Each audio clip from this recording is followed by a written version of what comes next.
Olá, eu estou aqui para falar com você sobre um assunto de grande relevância e que tomou conta e grandes proporções do debate público nas últimas semanas. Trata-se do assunto drogas, né? Um assunto que sempre vem à tona na sociedade e principalmente nos dias de hoje, onde existe um debate, né, sobre questão de legalizações e que tipos de droga, como que vai ser isso. Bom, primeiramente eu gostaria de dizer que não existe uma comprovação científica de que, por exemplo, o uso da cannabis, né, mais conhecida como maconha, que tem o princípio ativo THC, tetraído de canabidiol, ela não faça mal.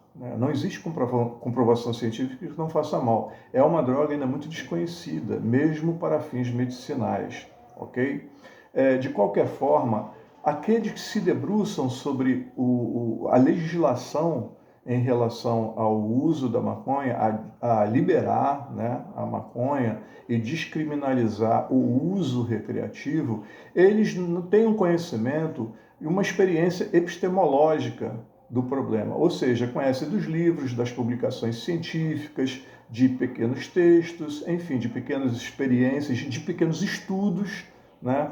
Porém, é preciso abordar também aqueles que possuem um conhecimento empírico sobre o problema, ou seja, aqueles que vivenciaram e tiveram uma experiência concreta com isso. Isso eu digo que os profissionais que trabalham e já trabalharam com isso, né, que vivenciaram grupos de dependentes químicos e puderam observar quais são os reais danos e consequências danosas, né, para aqueles que usaram a droga. Então, o risco de se liberar, por exemplo, o uso recreativo de maconha, é simplesmente um deles, né? Um deles é que se torne a substância mais acessível e com isso se tenha um aumento na utilização da substância e aquelas consequências desagradáveis, inclusive são custosas para o Estado, porque entra a questão de saúde pública, né? Elas vão onerar bastante, ainda que se recolha muito imposto sobre uma droga legalizada. Então, por exemplo, o que se tem experiência, e eu digo por vivência minha em clínicas de recuperação, é que tem um quadro de gatilhos para pessoas que têm já uma predisposição à esquizofrenia e o uso abusivo constante da cannabis sativa, da maconha, ela disparou e tornou-se irreversível um quadro de disfunção de uma pessoa que já não tem mais condições de trabalhar, que tem a memória fraca, que está com o córtex frontal, que é responsável pelas decisões, pela atividade, pela a função cognitiva comprometida. Então são aquelas pessoas que a gente tem assim, o estereótipo do maconheiro, né? Você diz uma coisa, ele custa o que a processar a informação para poder responder. E isso, com o tempo e o uso cotidiano, frequente dessa substância, vai fazendo com isso fique mais grave. E a pessoa, ela acaba não tendo mais condições de quê? De raciocínio, de respostas rápidas aos problemas que se apresentam e cada vez com maior dificuldade de enfrentar as situações e os problemas afetivos e lidar com as emoções diárias, fazendo com que busque cada vez mais essa substância para poder aliviar a sua dor e as dificuldades de uma relação social, né? A pessoa tende a se afastar, se tornar uma pessoa isolada, entrar em crises profundas de depressão e ficando cada vez mais dependente dessa substância.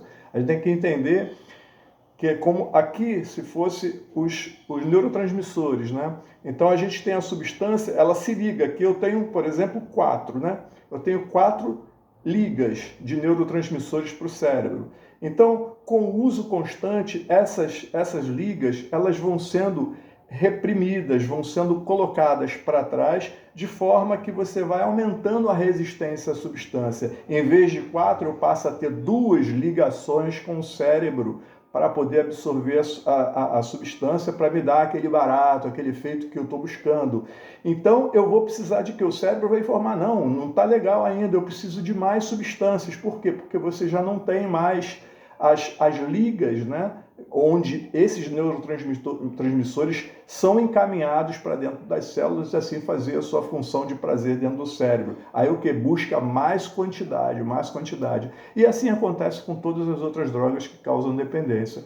Então é uma coisa para a gente perceber que não é assim. Muito é o que acontece também com a questão do álcool. O álcool hoje é liberado, porque a gente tem um problema grave com relação a isso, muito grave, né? Nós estamos muito graves. Só que hoje reverter a situação do fato de ter sido liberada já é muito difícil. É possível, sim, legislar no sentido de regulamentar uma forma de venda e comercialização desse produto, que também é uma droga, o álcool, né? A gente não pode concretar agora, como dizia um conselheiro amigo meu, conselheiro de independência química, o Marcos Magno, ele dizia, não dá para concretar à frente dos bares, né? Acabou, agora acabou. Não, mas, por exemplo, nos Estados Unidos, você pode comprar bebida takeaway, né? Você vai levar para casa, você vai comprar bebida, levar para casa, beber para casa.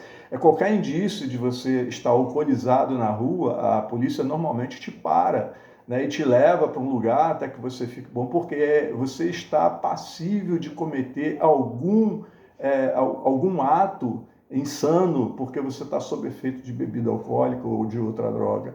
Ou então você bebe dentro dos pubs e fica por lá, bebe por lá, depois chama um carro de aplicativo e vai embora para casa, né? É diferente do Brasil, onde as pessoas bebem à vontade na rua, fazem algazarras, enfim, isso é uma coisa que...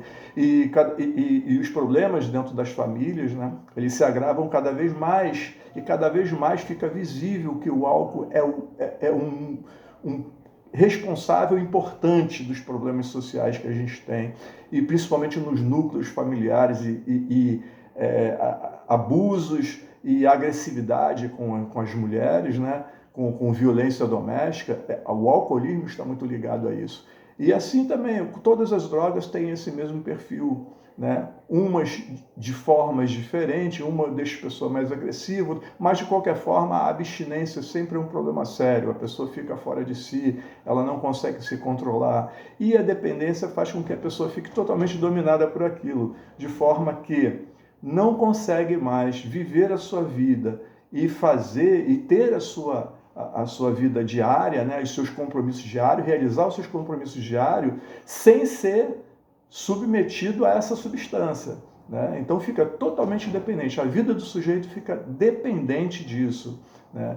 Então é uma coisa que nós vamos ver depois. Como eu posso descobrir se eu sou ou não dependente de uma substância? E vou explicar também por que nos tornamos dependentes de uma substância, né? Seja álcool, seja cocaína, seja maconha, enfim, e quais são os problemas que isso traz para a vida de quem usa, né? É isso aí, dê um clique aqui embaixo, dê um ok, divulgue isso, um abraço, tamo junto.